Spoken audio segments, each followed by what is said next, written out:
Are you a writer whose mind is a whirlwind of creativity and distraction? Hello and welcome to Writing While Distracted, the writing podcast that helps you transform your scattered thoughts into literary brilliance. I'm your neuro-spicy writing coach, Brenda Murphy.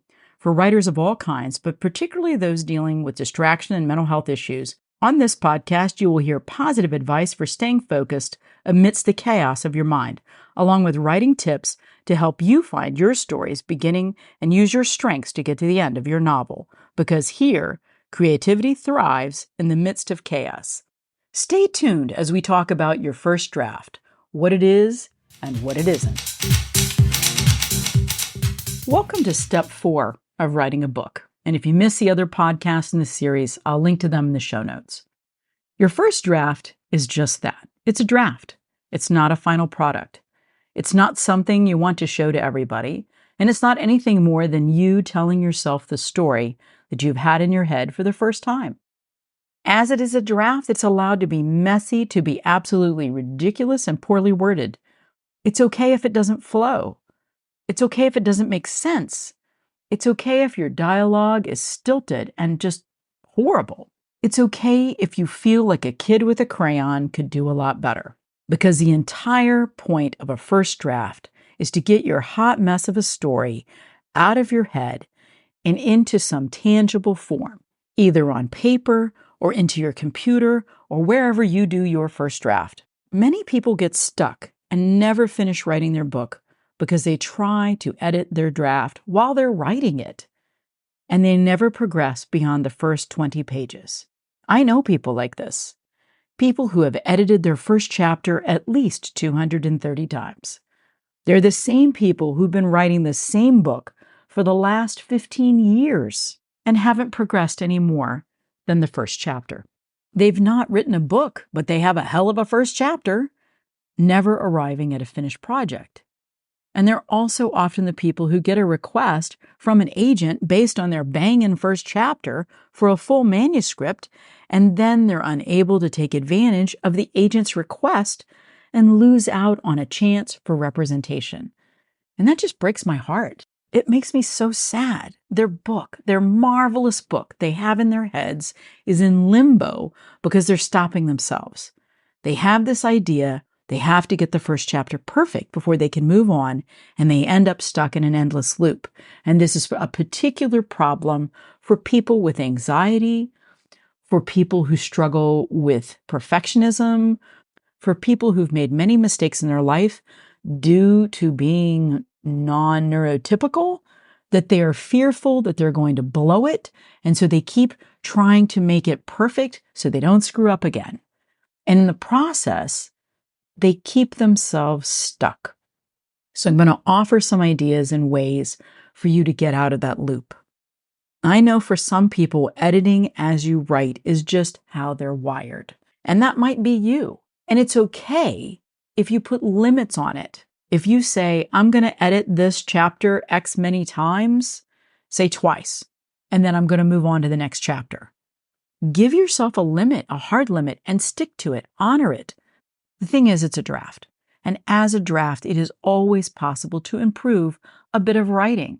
There is no writer on the face of this earth, especially a published writer, who does not go back and read their older work and go, oh my gosh, I can't believe I wrote that like that. I would write it so differently today. Because we do, we grow, we change, we develop as writers. Writing is a craft and you can learn it. Imagination, which most neurotypical people have, because we make up all kinds of things in our head all the time, is not something that necessarily can be taught, but you can teach yourself how to write a book. It is possible. There's so many resources.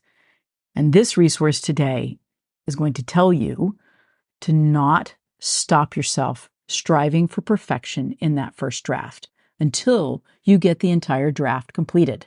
It's okay to put it off.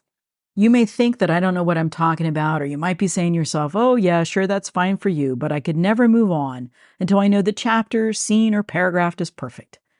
And it's my observation that people who say I could never, often I could never themselves into not finishing their book. There are also those people who claim to want to have written a book without doing all the work. Do not I could never yourself into the hellscape of trying to perfect something that's not complete. See the manuscript as a whole. Otherwise, it's like trying to frost a half-baked cake. If you get in your own way, trying to make your work perfect as you go along, you'll never finish. Now, there are some folks that are able to make a book perfect as they go along, and they can finish their manuscripts, but they're rare, and they're not the typical writer. Most professional writers that I know or have known, the people who have written multiple books, the ones who have had careers that have lasted until they decided they were finished with writing or died, whichever came first, are the people who don't try to make their first draft perfect. Some folks, as part of their writing process, start by editing and tightening up the last couple of paragraphs from the previous work session before they move on. And that's fine as long as you limit it and as long as you have enough writing time to take that time away from creating new words. If you decide to do this because you want to edit as you go, please don't spend your time that could be spent creating new words and moving your book forward by rehashing the last words until all of your writing time is gone. For some people, tightening up a couple of paragraphs can turn into an all-day editing session. Don't be that person. Don't give away your writing time to editing. It's different skill sets. Editing requires a different mindset than creating. Don't confuse your brain by trying to use both tools at the same time. Revisions and editing are not drafting. Your brain activity and the creativity involved in writing a first draft needs to have freedom from rules. That's where the gold lies. That's where you can come up with those storylines that are unique and creative without stopping yourself by going back to revise things that you've already done. If it doesn't fit, if your story has gone off in a direction that doesn't fit with the first part of your novel, wait until you're finished to put all those parts together. And we're going to talk about that a little bit more when I have the podcast on structure. And we'll talk about how to make sure that your story is congruent. But for now, make a note to yourself, either in the text or in a notebook, that you'll need to go back and fix those first couple of chapters if you've made something, or maybe the first whole part of the book, if you've made a significant change. But don't go back and try and fix it now, because you're going to get stuck in that loop. If you are struggling to write a book or to finish a book, and finish is the key word here, you have to let go of perfectionism. You have to be satisfied with having written your project, warts and all, as a draft, and be confident that you can fix it later.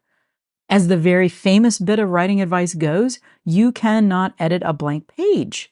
You cannot expect yourself to turn out perfect prose the first time you create a story. It's why schools teach you to write a first draft and then go back to revise it. All those language arts teachers and professors weren't talking out their butts. It was actually good advice. So finish your draft and then celebrate. Seriously celebrate finishing your accomplishment. Set your draft aside for a week or 2 weeks or 6 weeks and start working on your next project, or take a vacation or whatever. Just make sure you give the draft time to mellow and yourself time to come back to it with a new perspective. Stephen King says his magic number for letting a draft mellow is 6 weeks. I typically wait 2 to 3 weeks to start revisions, because if I wait longer, I lose the energy or spirit or feeling of that particular book. And sometimes I feel disconnected from my story if I wait a long time to go back to it.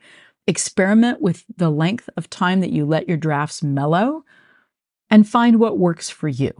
Those are just ranges that I've heard and I know people use. Now that we've discussed the philosophical, psychological part of writing a first draft, it's time for the nuts and bolts. So when you go to write your first draft, if you work from a scene list or a scene card or an outline, start with the first scene and just move forward. And if you haven't done your scene cards and you haven't created some sort of an outline or trellis or made some notes to yourself, please go back and listen to the podcast about outlining and outlining for the outline impaired, and the podcast that I did on pre-writing, because there you will find the steps in creating a loose trellis if you don't want to have a hard and fast outline. I don't work from an outline. I work from a scene list, a very short scene list. Find what works for you. It might be a detailed outline. I don't know. That might work for you. It doesn't work for me. My scattered ADD brain cannot handle a straightforward outline. It just doesn't work that way. I can do a mind map. I can do a scene list. I don't get bored writing because I haven't already told myself the story. And that's a big key here. If you know yourself, and particularly neuro-spicy folks, we get bored. We get bored writing the story that we already know. I make a very brief scene list because I don't write details in the scene other than who's going to be there and what they're doing, like if it's a fight or an argument or a talk, a very brief description and where it is. And then I just let it go. 3 things. And then I just move forward with the story. If you finish a scene while you're writing, start the next scene if you have time. I use Scrivener, so I'm able to divide my scenes into folders for each chapter. And you can do the same thing in Word. I set my projects up that way because it breaks it into non-overwhelming parts that can be completed. Like if I set a goal for myself that day of completing a scene is smaller than a chapter. Scenes make up chapters versus telling myself I'm going to finish a chapter today. Now, if the chapter is only 1 scene long and it's a long scene, that might be enough. But what I'm trying to say here is break your work into small increments that are doable so you don't sit down at your computer or sit down with your notebook and go, I'm going to write 80,000 words, because that is a huge amount of words. Sit down and say, I'm going to write a scene. I'm going to write 1,000 words or 2,500 words, or I'm going to write 250 words or 50 words or 60 words, whatever your number is. But make yourself a goal and start with scenes because scenes make up your novels. Do whatever works for you. If you're pen and pencil, paper person, get your notepads, notebook out, sharpen your pencils and get started. If you want to write your book in one giant document, that's fine. But what's going to happen is you're going to add more work at the other end. And that's the part about writing a book that is always the same. If you don't do your pre-work, your pre-writing, your preparation, you're just adding stuff on to the end to fix later, which is perfectly fine if that's the way you want to work. My goal here is for you to finish your manuscript, your writing project, whatever it is. Do whatever it takes to get to the end. The question that often follows when I start talking about first drafts is how much do you have to write each day to write a book? Often followed by the question of how much do you write each day to produce as many books as you do in a year? At one point in time, I produced 3 books a year. I don't do that now because my life's changed. I have other things that I'm doing. And so now I'm down to 1 or 2 books a year, or maybe 1 book and a novella. But I crank out 1 book a year. That is my goal, to always have a book out or coming out for the year. And the answer to that question, I can answer it. It varies. Some weeks I only write 1,000 words total. Some weeks I write 5,000 words or 10,000 words. My life changes and varies because I still have children at home. I have older parents that I oftentimes need to travel to care for. And there are seasons in life. When my kids are off school in the summertime, I want to go have fun and play. I love to be in my garden and I don't want to stay inside and sit at my computer. So how much you have to write a book is going to depend on 3 things. Where are you in your life? How much time do you have to dedicate to writing? And how long is your project projected to be? I write 1,000 words a day, and it ends up being about 4 pages double-spaced with 12-point type. And sometimes I write more and sometimes I write less, but it averages out to about 1,000 words 5 days a week. I don't work on weekends because my brain needs to cool off and I want to spend time with my family. And when I come back to the page on Monday, I'm fresh and ready to work. The key to production is consistency. When I'm drafting those 1,000 words, it's a non-negotiable task. And no matter what else is going on in my life, I get my words in, no matter when I have to get up or what else I have to give up. And the reality here is you oftentimes have to give up some time to get your book written. And just for an example, if you spend 30 minutes a day on your phone, scrolling through social media or whatever else, whatever you're doing in that 30 minutes, if you add that up in a year, it's 182.5 hours or 22 full 8-hour workdays. That 30 minutes could translate into 250 words a page or more, depending on how fast you type and how fast you think. If you spend 60 minutes a day goofing around on your phone, That adds up to 48 full 8-hour workdays, or 365 hours in a year. You can write your book in 60 minutes a day. You can write your book in 30 minutes a day. I've written books in 15-minute bursts a day because that's all the time I had. But the difference was I did it consistently. And for neurotypical folks, consistency sometimes is easier. For neuro-spicy folks, for non-neurotypical folks, consistency can go one or two ways. We are either absolutely hardcore into our hyper-focused on project, and we are very consistent, or we are scattered to the wind, and we find it really super hard to be consistent. For those of you who find it super hard to be consistent, one of the things that I do, because I struggle with that myself, is I set an alarm on my phone. And I know it sounds ridiculous, but I set an alarm on my phone that rings and reminds me it's time to write. And I label it as, what would a writer be doing right now? Or I'll just label it write. Get to your desk, go write your book. Something that will drive you to go at your appointed time that you're taking, or the time that you've set aside to write your book, to do that. The other thing I've done is I've set limits on my social media accounts, so that my phone will pop up and say, hey, get off. They'll lock it out. Now I can put a password in and go on, but that hesitation, that flag that pops up and says you've had your time today, makes me get off my phone. And if you can do one thing to help yourself have the time to write a book, it's getting off your phone or Netflix or whatever your addiction is.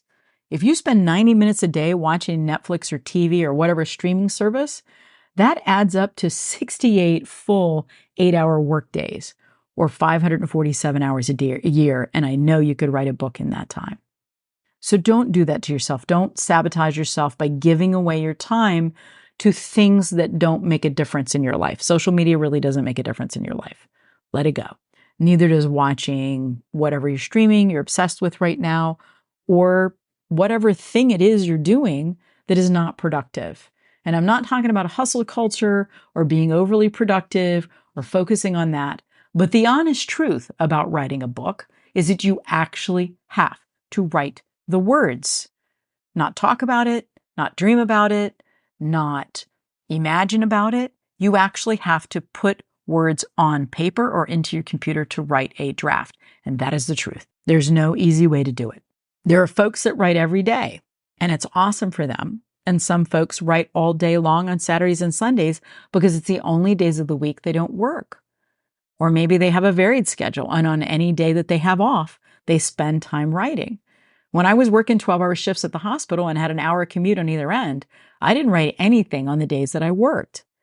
But on the days that I didn't work, I made sure that I worked on my book, on my projects, whatever writing project it was. At that time, it was short stories, because those were things that I knew I could get done in that time period. So don't think that you have to write every day to get a book written. It's easier, but you do have to be consistent in how you spend your time. So for me, Monday through Friday are my consistent times to write. Unless, and there's always an unless, there's some disaster that is happening. We all have lives that have disasters. But as soon as that disaster is taken care of, I get back to work. And that's the other thing you have to do. Set up a system, either a reminder, emails, an alarm to remind yourself to get back to work. Now, there are some people that are going to be frustrated with the measuring process. Like, do I have to do a word count? Because word counts stress me out. Or they'll say, I want to be more free in my creativity. And I think that's awesome, and it's wonderful, and it's all well and good. But the reality is, unless you track something, you don't know how much progress you've made. So either do words, or do pages, or do time. But if you don't track it, you're not going to know that it actually happened. I mean, you might imagine it happened, but for me, seeing my word count, seeing the numbers go up, seeing the pages stack up, seeing the hard evidence of what feels like playing with my imaginary friends actually result in something is a good boost to your mental health. You're actually accomplishing something, because there are people in your life who will not understand why you want to do what it is that you want to do. And they will think you're just wasting your time. But if you can show them a stack of pages, or you can show them something that you're working on, or point to your word count, that's going to be so much better for your mental health. If you don't track your progress, it's easy to give up because you feel like you're not getting anywhere. And it's so important to have a visual reminder of your progress. It can be so encouraging. On those days, it's so hard to do anything and you feel mired in the mud. When you're having a bad mental health day, being able to see what you've accomplished and move the needle, even if it's just a little bit, is a win. Count that as a win. Whether you wrote 5 words or 6 words or 600 words or 6,000 words, it's a win. If you sat down and actually thought about your book, that's a win. If you sat down in your work time, if you did your work time, it's a win. So count those wins. Have a way to keep track of it. Every word you write gets you closer to the end. One of the reasons I love Scrivener is I get to see a progress bar, and that keeps me coming back to see how far I've moved the progress bar. Now, a word of warning here. Do not compare your word counts, page counts, number of publications in a year to anyone else's numbers. I have friends who crank out 6,000 words a day on the regular, and some who write 50 a day, some who write 4 books a year, and some who write 1 book a year, and some who write 1 book every 10 years. And it doesn't matter. The only person's word counts or page counts or number of publications you need to worry about are your own. You do you. No one else's situation is the same as yours. No one else's life is the same. No one else's mental health is the same. No one else's anything is the same as yours. So work to your own capacity. Now, the next thing that will help you finish your manuscript, as I've touched on before, is to follow your outline as much as you can. But if something bubbles up when you write and you want to go in a different direction, do it. It's your story. If you get to the middle of your book and you think, oh, dang, this makes no sense, change it. But take some time to add a few scene cards or notes to yourself so that you can adjust your structure when you go back. And this is also to prevent you from wandering off on a side quest and end up not finishing your draft because you've overwhelmed yourself or written yourself into a corner and you don't have any way to get back to where you were going originally. You've lost the thread. It's always okay to change your story because it's your story, but it's not okay to abandon your story. If you abandon a story because it gets hard to write, you are never going to finish a book. And that sounds harsh, and maybe you think I'm a jerk to say it, but if you quit when writing gets hard, you're not going to finish a manuscript unless you figure out why the writing's hard. Take the time to examine why you quit a story.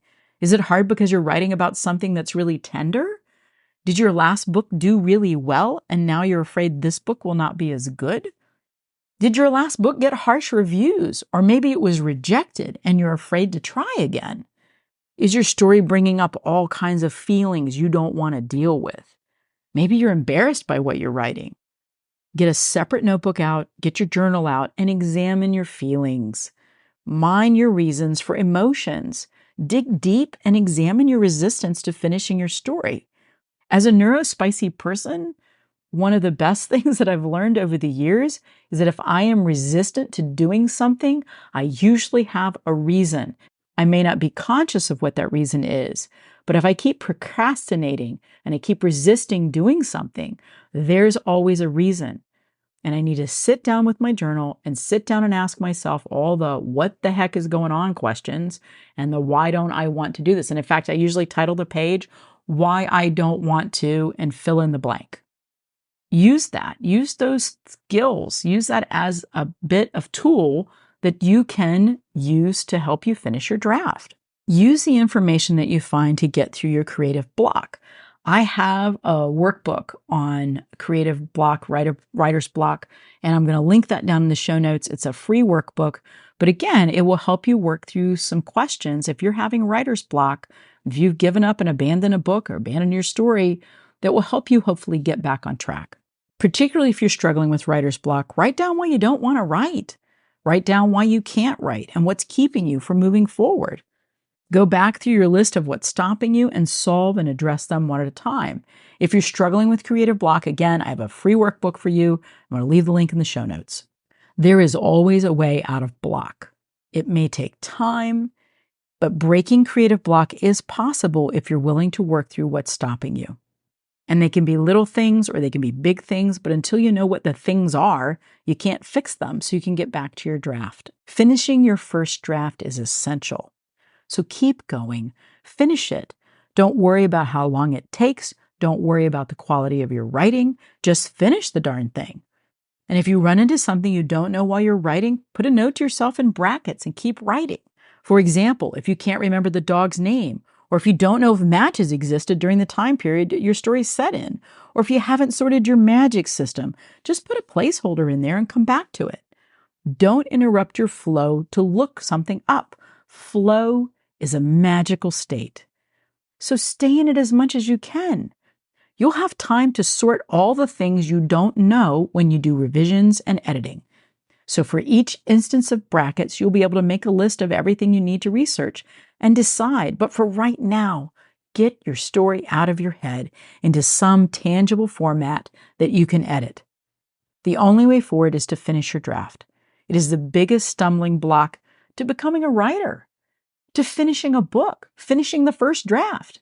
That's actually writing a book. When you have finished the first draft, you will have written a book. And that's an amazing thing. There are people out there that can outline for days, and there are people who can come up with millions of ideas, and they have notebooks filled with ideas and outlines and wonderful detailed outlines. They have acres of research. And then they get stuck trying to write their first draft because they don't know how to do that part. They're freaked out by the blank page, the blank screen, the blinking cursor, and they freeze. And my advice to you, if you're one of those people, is that much like a jump into cold water, there's no easing into it.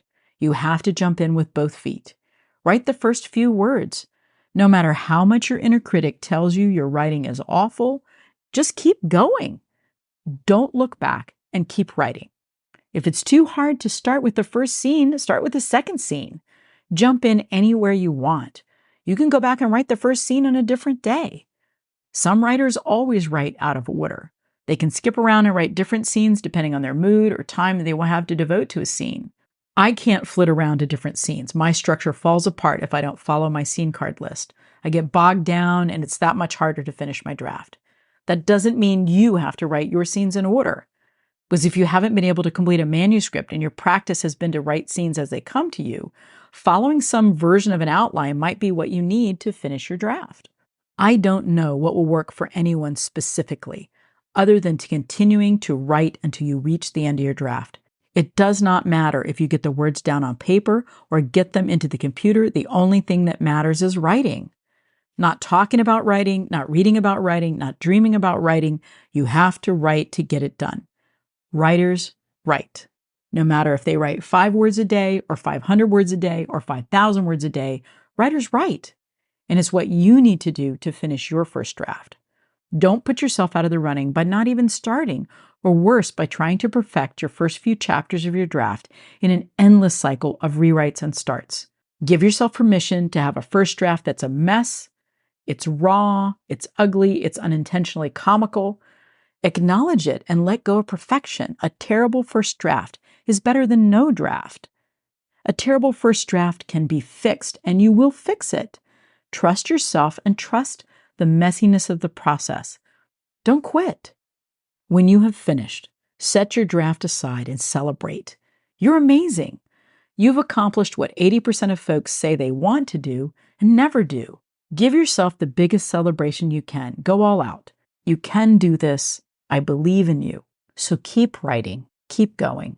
Thanks for tuning in to Writing While Distracted, where we navigate the winding roads of creativity amidst the chaos of distraction. If you've enjoyed this podcast, please leave a rating or review. It really helps get the podcast in front of more folks. Remember, in the dance between focus and diversion, every stumble is a step closer to mastering the art of writing. Join us next time as we continue to unravel the mysteries of the writer's mind. Until then, keep writing, keep wandering, and embrace the distractions that fuel your creativity. Stay tuned, stay inspired.